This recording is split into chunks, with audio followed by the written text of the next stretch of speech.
Fear of heights, why we're afraid, and how to overcome it. Hello, friends. Welcome to the channel where we explore the most common human fears and learn how to cope with them. If you're new here, don't forget to hit the subscribe button and the bell so you don't miss new episodes about our common phobias and how to overcome them. Today, we will dive into a topic that makes many knees give way and takes their breath away. Acrophobia, or simply put, the fear of heights. Imagine. You're standing on the observation deck of the Empire State Building, looking down from the 86th floor, and suddenly your heart is pounding, your palms are sweating, and your feet are rooted to the floor. Familiar? Then this video is just for you. Tershirkin, what is acrophobia? Acrophobia is an irrational but very real fear of heights. According to research, about 5% of Americans suffer from this phobia in a severe form, and about 30% experience discomfort at a significant height. And this is not just an unpleasant feeling. For some people, it is a real paralyzing horror. Jessica from Portland tells us, "When I need to go above the third floor, I start to panic. Once I was stuck on a fifth-floor hotel balcony, I just couldn't bring myself to go back to my room. My husband found me an hour later, sitting on the floor of the balcony, pressed against the wall and crying." Such stories are not uncommon. Mike from Chicago can't work in offices higher than the 10th floor, and Sarah from Boston turned down a trip to the Grand Canyon, her lifelong dream, for fear of heights. Darpin, why are we afraid of heights? But where does this fear come from? Let's look at its evolutionary and psychological roots. An evolutionary perspective. From an evolutionary perspective, fear of heights is a useful survival mechanism. Our ancestors who were careful at altitude were more likely to survive and pass on their genes. Falling from a height for an ancient person almost always meant serious injury or death. Therefore, our brains are programmed to be careful in such situations.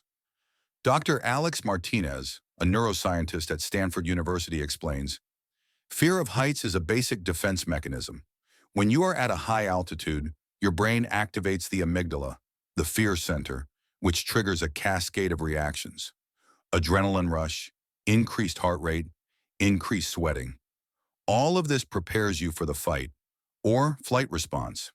On. Psychological factors. But why can some people safely go rock climbing while others are afraid to climb the stairs to the second floor? This is where psychological factors come into play. Often, acrophobia develops after a traumatic experience associated with heights. For example, Jason from Denver says, "As a child, I fell from a tree and broke my arm.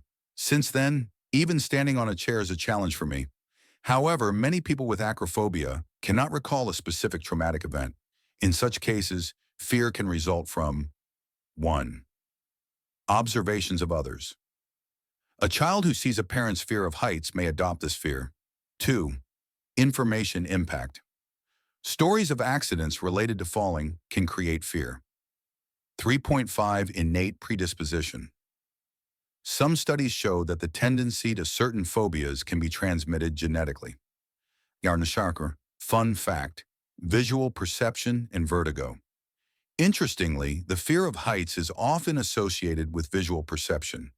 When we look down from a great height, our brain receives conflicting signals.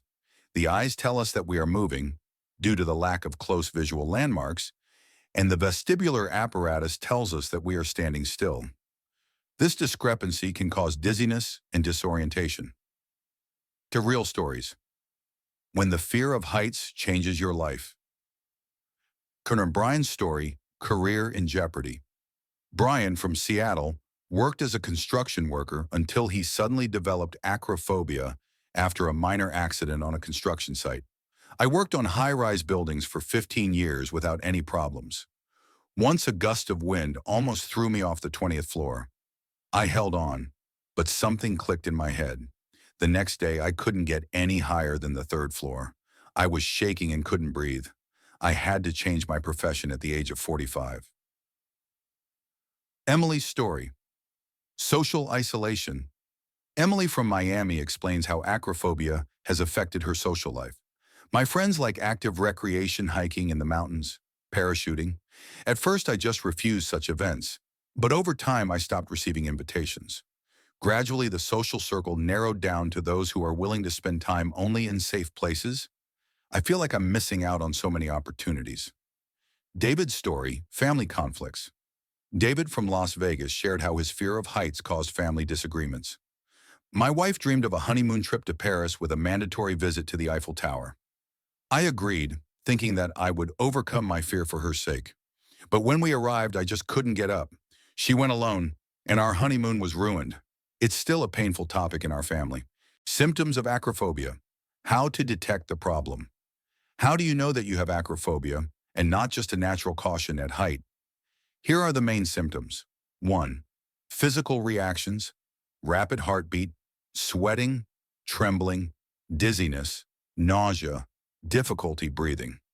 2. Psychological reactions, panic, a sense of unreality of what is happening, fear of losing control or falling even in safe conditions. 3. Behavioral responses, avoiding situations related to heights, avoiding certain activities or places. Dr. Lisa Thompson, a clinical psychologist in New York City, notes, the key difference between phobia and ordinary fear is the degree of influence on everyday life.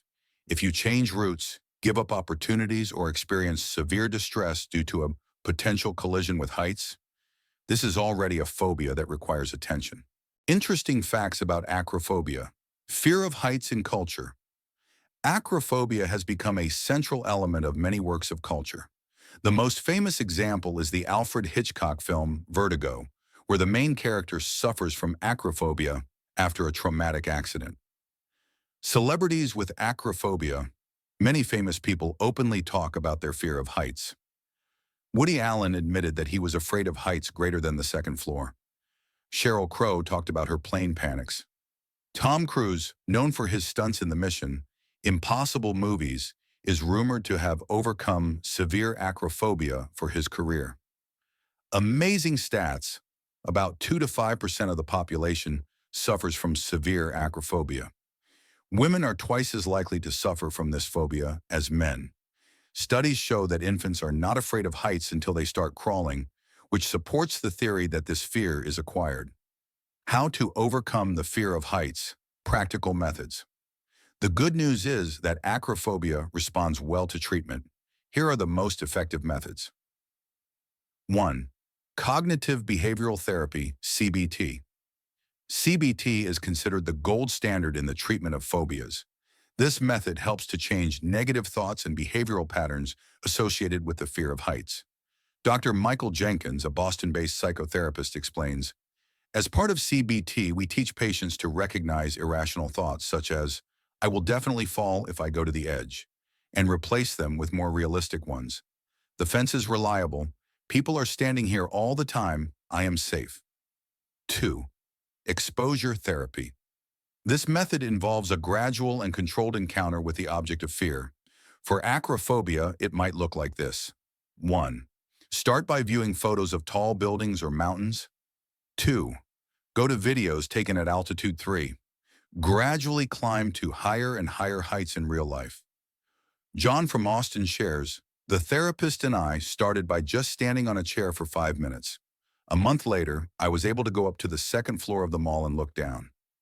6 months later, I went up to the observation deck of a skyscraper. It was an incredible feeling of victory. 3. Virtual reality. Modern technologies offer a new approach to the treatment of phobias. VR therapy allows patients to face their fears in a safe virtual environment. I had VR therapy at a clinic in San Francisco, says Amanda. You put on a helmet and find yourself on the roof of a skyscraper or on the edge of a cliff. It sounds scary, but you always know that you're actually standing on the floor of a therapist's office. It helped me gradually get used to the feeling of heights. 4. Relaxation and mindfulness techniques. An important role in overcoming fear is played by methods of managing anxiety. Deep breathing, slow, deep breaths through the nose and exhalations through the mouth help reduce physical manifestations of fear. Progressive muscle relaxation, consistent tension and relaxation of muscle groups. Mindfulness practice. Focus on the present moment, not on catastrophic scenarios. 5. Drug treatment.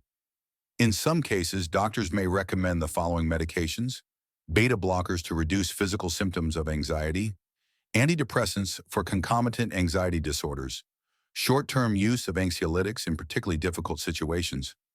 Dr. Sarah Williams, a psychiatrist in Chicago, warns, medications do not treat the phobia itself. They only help to cope with the symptoms. The most effective approach is a combination of medication and psychotherapy. Practical tips for everyday life with acrophobia. For travel, book hotel rooms on the lower floors. When buying air tickets, choose seats in the aisle, away from the windows.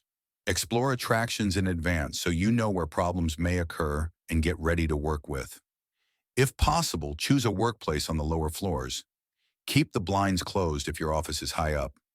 Discuss your phobia with your colleagues so that they understand why you avoid certain situations.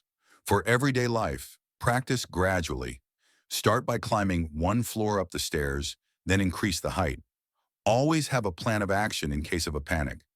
Find a support group. Connecting with people with similar experiences can be very helpful. Success story: how Rachel overcame her fear. Rachel from Arizona shares her coping story. My fear of heights was so strong that I couldn't even take the escalator at the mall. It was the last straw when I couldn't attend my daughter's school play because the audience seats were elevated. I started with therapy and gradual exposure. At first it was excruciating. I cried while standing on the stepladder. But each small success gave me the strength to move on. A year later, I was able to climb the Grand Canyon observation deck. 2 years later, my family and I climbed the Empire State Building. I still feel uncomfortable at altitude, but now it's a controlled discomfort, not a paralyzing horror.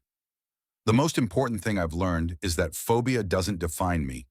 I am stronger than my fear. Conclusion: fear of heights is a common phobia that can severely limit your life. But it's important to remember, acrophobia is treatable. Thousands of people have already overcome this fear and regained their freedom of movement and new opportunities. If you suffer from acrophobia, remember: 1. You're not alone. Millions of people have similar feelings. 2. Your fear has explicable biological and psychological causes. 3. There are proven treatments. 4. Overcoming fear is a process that requires time and patience. Start small, seek professional help, and gradually move towards your goal. You may never become a rock climber or skydiver, but you can regain your freedom from the limitations that phobia imposes. Thank you for being with us in this issue about the fear of heights. If the video was useful, please like and subscribe to the channel. In the following issues, we will look at other common phobias and ways to overcome them. Don't forget to share in the comments your experience of dealing with the fear of heights. Your story can help others. See you in the next issue.